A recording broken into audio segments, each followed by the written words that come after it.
शाम का वक्त था। विद्युत ऑफिस से निकलकर अपने ड्राइवर के साथ घर पहुंचता है। अपने कमरे में जाता है, खिड़की के पास खड़ा होता है। तभी एक नौकर हाथ में कॉफी का कप लिए आता है। सर, आपके लिए कॉफी। हाँ ठीक है, यही रख दो। नौकर कॉफी के उस कप को वहीं टेबल पे रख देता है और वहाँ से चला जाता है। जिसके बाद विद्युत कॉफी उठाता है, खिड़की के पास खड़ा होकर अपने फोन में किशोर कुमार के गाने चलाता है और ठंडी ठंडी हवाओं का मजा लेते हुए, गाना सुनते हुए उस कॉफी को बहुत चाव से पीता है। कॉफी पीते पीते उसे ख्याल आता है कि क्यों ना वो ईशा को बाहर डिनर के लिए इनवाइट करे। विद्युत अपना फोन उठाता है और ईशा को कॉल करता है। हेलो ईशा, मुझे तुमसे कुछ बात करनी है। हाँ बोलो ना विद्युत, क्या बात है?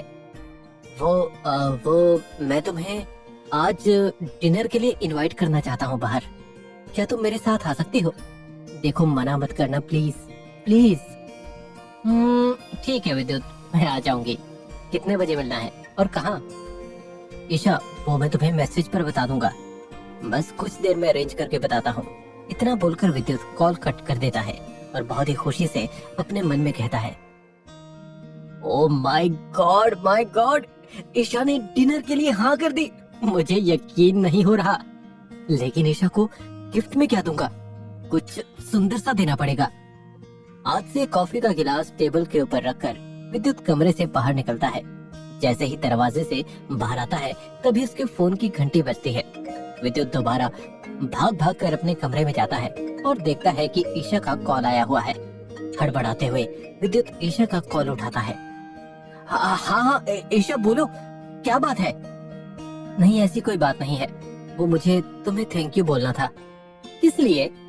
वो मैं तुम्हें मिलकर बताऊंगी। अच्छा छोड़ो, वो बताओ आज मैं कौन से कलर की ड्रेस पहन कर आऊं? तुम्हारा फेवरेट कलर कौन सा है? ईशा की बात को सुनते ही विद्युत का दिल जोरों से धड़कने लगता है, क्योंकि ईशा उससे पूछ रही थी कि तुम्हारा फेवरेट कलर कौन सा है और मैं कौन सी ड्रेस पहन कर आऊं। कुछ देर के लिए विद्युत पूरा सुन पड़ जाता है। तभी कॉल में ईशा कहती है, क्या हुआ विद्युत, सांप सूंघ गया क्या? ठीक तो हो ना? मैंने कुछ पूछा है तुमसे। ईशा कुछ भी पहन लो, तुम तो सभी में अच्छी लगती हो, कुछ भी पहन लो। मेरी मानो तो आज पर्पल कलर की साड़ी पहन लो। अच्छा ठीक है, आज तुम्हारे लिए साड़ी ही सही, वो भी पर्पल कलर की। चलो ठीक है, मैं रेडी होती हूँ, कुछ देर में मिलते हैं, बाय। इतना बोलकर ईशा कॉल कट कर देती है और दूसरी तरफ विद्युत के चेहरे पर खुशी की लहर दौड़ जाती है। इतना खुश हो जाता है कि वो अपने कमरे में नाचने लगता है और गाने गाते हुए उछलते उछलते कमरे से बाहर निकलता है। उड़ता ही फिरूं इन हवाओं में कहीं, या मैं झूम जाऊं इन घटाओं में कहीं, ला ला ला ला ला ला ला। तभी अचानक उसकी मम्मी उससे टकरा जाती है। अपने बेटे की खुशी देखकर वो भी खुश होते हुए कहती है, अरे अरे अरे, क्या हो गया मेरे बेटे को? किसके ख्यालों में गीत गुनगुनाए जा रहे हैं? कुछ तो बात है भाई, चेहरे से लग रहा है लड़के को प्यार हो गया है। कौन है वो खुशनसीब, जरा हमें भी तो बताओ। अपनी माँ की बात सुनकर विद्युत को शर्म आने लगती है और वो शर्माते हुए कहता है, अरे मम्मी, आप कुछ भी सोचती हैं, ऐसी कोई बात नहीं है। वो तो मैं ऐसे ही गीत गुनगुना रहा था। हाँ बेटा, तू दुनिया से झूठ बोल सकता है लेकिन अपनी माँ से नहीं। तेरी आंखों से तेरा चेहरा सब सच सच बोल रहा है। कोई तो है जिसके ख्यालों में डूबा हुआ है। अभी भी बता दे अपनी माँ को, क्या पता मैं बात आगे चला लूं। अरे नहीं माँ, ऐसी कोई बात नहीं है। ठीक है, मैं जा रहा हूँ, मुझे कुछ काम है, मैं थोड़ी देर में आकर आपसे मिलता हूँ। लेकिन बेटा मेरी बात तो सुनो। अरे एक बात तो सुन लो मेरी। उसकी माँ उसे कुछ बोलने को रोकने की कोशिश करती है, लेकिन विद्युत वहाँ से जल्दी जल्दी में निकल जाता है और वहीं खड़ी उसकी माँ अपने मन में सोचती है, एक काम करती हूँ, अपने बेटे की खुशी में और खुशियाँ भर देती हूँ। आज उसके लिए एक सरप्राइज पार्टी प्लान करती हूँ उसके प्रोडक्ट के लिए, वो और ज्यादा खुश हो जाएगा। लेकिन इसके लिए मुझे ऐकेश की जरूरत होगी, उससे बात करती हूँ। लो भाई, हो गया कांड। एक तरफ विद्युत ईशा को डिनर के लिए इनवाइट कर चुका है और दूसरी तरफ उसकी माँ इस समय रात को उसके लिए पार्टी सरप्राइज प्लान कर रही है। इस बात से अनजान उसकी माँ कि विद्युत रात में कहाँ जा रहा है और उस बात से विद्युत अनजान कि उसकी माँ ने उसके लिए क्या प्लान कर रखा है।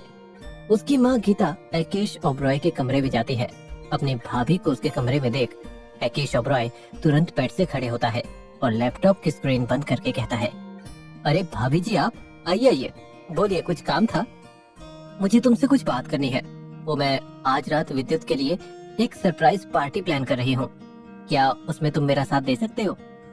अरे वाह, ये तो बहुत ही अच्छी बात है। जरूर जरूर, हम एक बेहतर सरप्राइज पार्टी करेंगे, देखना विद्युत कितना खुश होगा। इतना कहकर एकेश ओबरॉय गीता कपूर को अपने साथ लेकर घर से बाहर आता है और अपनी कार निकालकर दोनों कहीं जाने लगते हैं।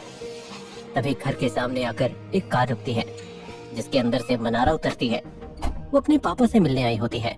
कार से उतरने के बाद तेज तेज कदमों से वो अपने पर्स की चैन को खोलते हुए अपने पापा के कमरे की तरफ जाती है। वो बहुत ही जल्दबाजी में नजर आती है। अंदर घुसता हुआ देख फूलों में पानी डाल रहा माली देखता है। वो भी समझ नहीं पाता कि मनारा इतनी तेजी से कहाँ जा रही है। और दिन तो बहुत आराम से जाती थी। वो घर के अंदर घुसने के बाद सीधा अपने पापा के कमरे में जाती है। वो देखती है कि उसके पापा बेड में सोए हुए हैं। मनारा अपने पापा के पास जाकर बैठती है और अपने पापा को लाचार बनाते हुए कहती है, देखिए कितने लाचार हो चुके हो आप। आपको देखकर मुझे तरस आ रहा है पापा, लेकिन ये करना भी जरूरी था, नहीं तो आप सब कुछ अपने उस अय्याश बेटे के नाम कर देते। उसकी बात सुनते ही उसके पापा उसकी तरफ देखते हैं। उनकी आंखों में आंसू निकलने लगते हैं और चेहरे पर गुस्सा साफ साफ नजर आता है। वो खुद को हिलाने की कोशिश करते हैं और आखिरकार वो अपना दायां हाथ उठा ही लेते हैं, जिसे देखकर मनारा हैरान हो जाती है। ये क्या, इस बुढ़े ने तो अपना हाथ उठा लिया। क्या उस जहर का असर कम हो रहा है? मुझे फिर से वो डोज देनी होगी। लगता है इसकी नसों में फिर से खून दौड़ने लगा है। मनारा तुरंत अपने पर्स की चेन खोलती है और एक इंजेक्शन निकालती है, जिसमें वो एक छोटी सी डिब्बी से जहर भरती है और उस जहर को इंजेक्शन के जरिए अपने पापा की नसों में डाल देती है। लेकिन तभी कमरे के बाहर से किसी के चलने की आवाज आती है। मनारा घबरा जाती है और जल्दबाजी में इंजेक्शन अपने पर्स में रख देती है और वहां से निकलने की कोशिश में एक छोटी सी गलती मनारा से हो जाती है। इंजेक्शन की नीडल वहीं फर्श पर गिर जाती है और वो इस बात का ध्यान नहीं देती और खुद को बचाते हुए कमरे से बाहर निकलती है और जल्दबाजी में तुरंत अपनी गाड़ी में बैठकर वहां से चली जाती है। इस बार फिर उसे वो माली देख लेता है और फिर नहीं समझ पाता कि 5 मिनट के लिए मनारा आई और तुरंत चली गई। दूसरी तरफ वो जहर उसके पापा के खून में दौड़ने लगता है और उनकी तबीयत और ज्यादा बिगड़ने लगती है और उस समय घर में नौकरों के सिवा और कोई नहीं होता। मनारा वहां से निकलने के बाद तुरंत अपने घर जाती है और एक चैन की सांस लेते हुए बोलती है, थैंक गॉड उस कमरे में उस समय कोई आया नहीं। लेकिन बाहर था कौन? जाते वक्त तो मुझे कोई नहीं दिखा। खैर जो भी था, मुझे किसी ने नहीं देखा। लेकिन आज अगर मैं वहां नहीं जाती तो शायद पापा अपने हाथ पैर हिलाना शुरू कर देते। तभी कुछ देर के बाद एकेश ओबरॉय गीता को लेकर घर पहुंचता है। वो लोग पार्टी का अरेंजमेंट करने के लिए बाहर गए थे।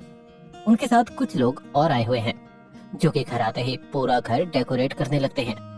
तभी गीता रागिनी को भी लाने को कहती है, जो कि एकेश की बीवी होती है।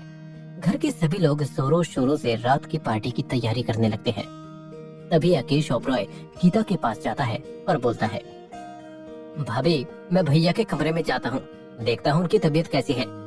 इतना बोलकर एकेश ओबरॉय प्रकाश के कमरे में जाता है। देखता है कि वहाँ प्रकाश के मुंह से झाग निकल रहा है और वो दर्द से तड़प रहा है। एकेश भागकर प्रकाश के पास जाता है। भैया भैया क्या हुआ आपको? आपकी तबीयत इतनी खराब कैसे हो गई? मैं अभी डॉक्टर को बुलाता हूँ। जल्दबाजी में एकेश अपने जेब से फोन निकालता है और तुरंत डॉक्टर को कॉल करता है। हेलो डॉक्टर साहब, भैया की तबीयत बहुत खराब हो गई, आपको जल्दी से जल्दी घर आना होगा। उनके मुंह से झाग निकल रहा है और वो दर्द से बहुत तड़प रहे हैं। कॉल में दूसरी तरफ से डॉक्टर बोलता है, ठीक है मैं अभी पहुंचता हूँ, तब तक तुम उनके हाथों पैरों को गर्मी दो, उनके हाथ पैर मलो, उन्हें ठंडा मत पड़ने देना। इतना कहकर डॉक्टर फोन कट कर देता है और एकेश ओबरॉय अपने भाई के हाथ पैरों को मलने लगता है। कुछ देर में वहाँ डॉक्टर भी पहुंच जाता है। डॉक्टर साहब देखिए, भैया को क्या हो गया? एकेश बोलता है। डॉक्टर प्रकाश के पास आता है और उसे इंजेक्शन वगैरह देता है तो उसे कुछ राहत मिलती है और कुछ देर के लिए वो सो जाता है, जिसके बाद डॉक्टर वहाँ से चला जाता है। फिर राकेश ओबरॉय विद्युत को कॉल करता है और सब कुछ बताता है।